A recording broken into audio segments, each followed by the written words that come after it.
Hey, welcome back to the channel. My name is Eric, and I thought today we would discuss couple different things, and that is, are there very many young people willing to learn the trade, and can you still make a go at it? For you younger guys that are sitting there thinking, "Oh my God, what am I doing? I shouldn't even be doing this." But I happened to sell a tractor yesterday. It was probably a 1950s or 60s case tractor. And the young kid that wanted it, he wanted it for his sawmill to load logs. He had a loader that he was going to mount on it. And like I say, this kid was in his late 20s. And we could get it to start on carb cleaner, but that was it. And I watched him physically tear apart the carburetor, clean that all up, mount that all back on, troubleshoot that unit. And I'm like, where did you learn this? I said, most kids your age haven't got a clue. And he said, well, my dad and my grandfather, when I was growing up, we always had the old tractors and stuff. And if there was anything we wanted to use, we had to fix it first. And now what he does is he does a little bit of everything, but he's a fabricator, but he also is a mechanic. And I was so thrilled to see someone that age be that enthusiastic and enjoy turning a wrench. And I gave him a lot of compliments because it is rare. So that changes the gears to, I had posted a video, the demise of the small engine repair shop, the mom and pop shop. And I guess what I want to get across is, for you younger guys that are looking to get into this, don't let that stop you. You have so much more going for you. Most of you folks, are the younger generation, are tech savvy and can create Facebook pages, business pages, YouTube. You guys can do it all with your phone. And that's the new way of doing business. Is we use Facebook a lot to do appointments and stuff like that and get word out through Marketplace. See, I can remember back when I got my bachelor's in IT, and I'll tell you how long ago that was. I was one of the first guys that helped test when Google was in its infancy. When they first started trying to figure out how to do email, it was a core group of guys, and it was an invite only to try to troubleshoot and debug anything that the code it was. Because I used to do a lot of coding, so they'd send the code and we'd go down through it. Did the same thing for Microsoft, and a number of other companies that are now big. But when they first started out, there wasn't much of a market for what they were trying to sell. They had to create their own market.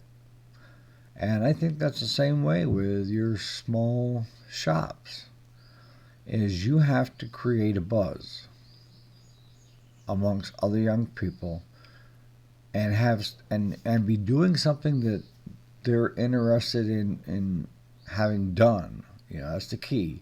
If you're going to be in business, you got to have something that the other person wants or needs. And then you sell them that.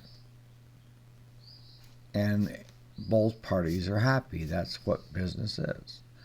See, most of your older mom and pop shops aren't tech savvy like me. A lot of them have the old flip phones. They will not do email. They will not do Facebook. YouTube, they go to watch people make asses of themselves, the older. But, an example is the mechanic that I have working for I have working here with me. He's 71, and he doesn't know even how to check an email. He's got one because they set him up one through the provider, the internet provider. They gave everybody an email address, but he doesn't know how to use it. And he doesn't trust Facebook because of all the horror stories he's heard about it. And he doesn't want people knowing what he's up to. He thinks it's none of their business. And all he's heard is people just go online and just post their business all the time. And he wouldn't be interested in that. But he'd like to get on the marketplace. I told him, I said, I can create you a Facebook page in about 2 minutes. 2 minutes. And then all you gotta do is just log in and check Marketplace out for stuff that you're looking for to buy. Because a lot of your older guys, the ones that are using the internet to a certain extent, they're over on Craigslist. And that place has become a scammy place. I mean, there's so much scam, but so isn't Marketplace if you watch it. But that's why the older mom and pop shops are starting to dwindle away. It's not just because parts are cheaper online and that it's cheaper just to go get new than it is to fix and take a chance. If you're going to buy cheap crap, then your expectation is it's cheap crap. When it dies, you just toss it and go get another one. Whereas, if you look at a lot of older, when I say older, like 50, 40 and above, instead of going out and buying a $1,200, $1,400 lawnmower, riding lawnmower, they'll spend $2,500 and up because they want quality. They want something that's going to last them. And an example is I've got a John Deere zero-turn mower, my own, and it's second owner. The first owner was a sheriff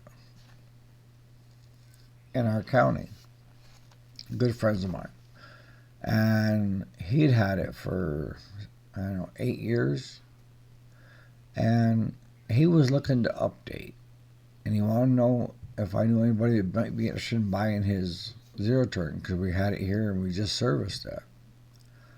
I hopped right on it. I said, I'll buy it from you.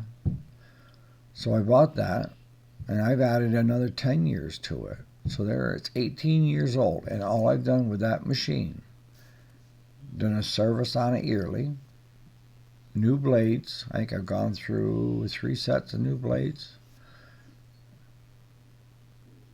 and a couple belts. That's it. The engine has been strong. The body is strong.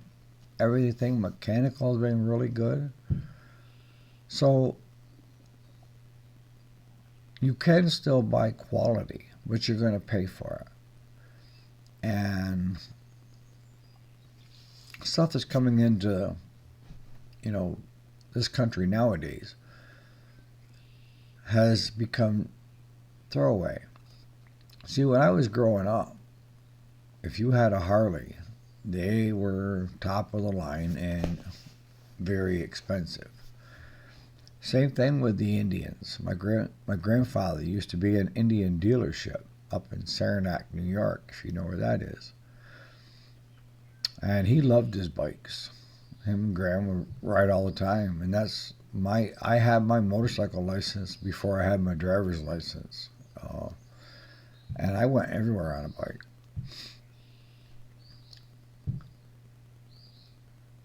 But even Harley cheapened their machines. That their Sportsters and A83s and stuff like that, they're just not the quality of what they used to be.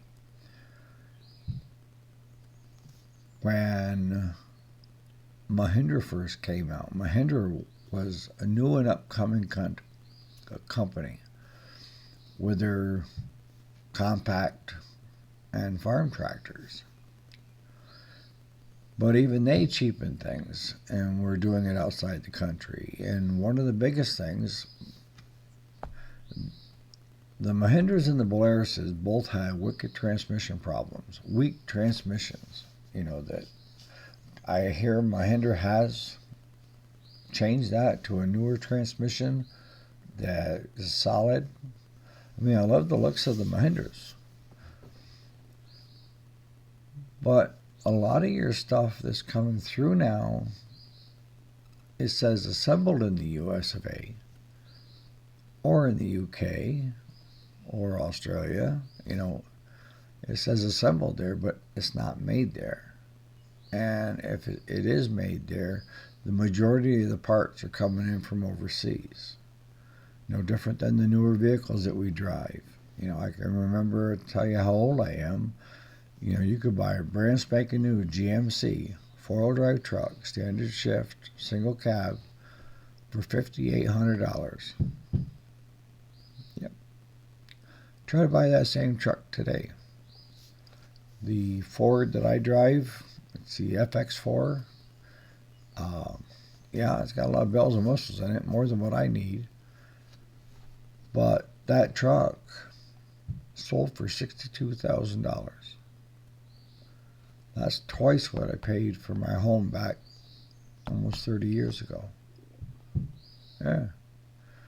Can't live in the truck. They say you can because it's got its own power plant and everything else. But I haven't quite figured out, how to do that. But I do love the heated seats and the comfort. Getting older. But a lot of those parts are coming in from overseas. So, but I guess the main thing I want to get across is to you younger guys is you can still make it. You gotta be smart. You gotta be able to self-advertise yourself. You guys got the skills. You've got the technology. It's your hand. Your phone will do everything you need. Create a Facebook business page. Start advertising on Marketplace. There's ways to doing it to get, like looking for old lawnmowers in search of and this and that. You'll get people will start looking for you, and it won't cost you a dime. You could throw an ad on Craigslist, but I've never seen any response that I like from Craigslist. You need to have Google on your side. So you need a Google business page and a locator so it knows where you're at. And have meta tags set up, that's keywords, of what the person may be typing in your area are looking for. And then lastly, I would also recommend a website, even if it's static. When I say static, it doesn't change. We refresh ours every couple of years. We took down the stores and everything, but that was never part of the website. Yeah, the website was what they call an entry point, and it just took you over to a secure login type thing for shopping and buying parts and so forth. You don't need all that, but you do need a website that kind of says who you are, and you can do all this stuff. I mean, if you say, well, I don't know how to build a website, hop on YouTube, how to build a website. It'd take you about a couple hours, depending on which program you use. Years ago, I always used Front Page by Microsoft, and now I use WordPress. Real easy. So on that note, folks, you guys have a great day. Today, I'm taking my son and grandsons fishing, so we're going to go try to do some trout fishing up in the Adirondacks. I'll catch you on the next video.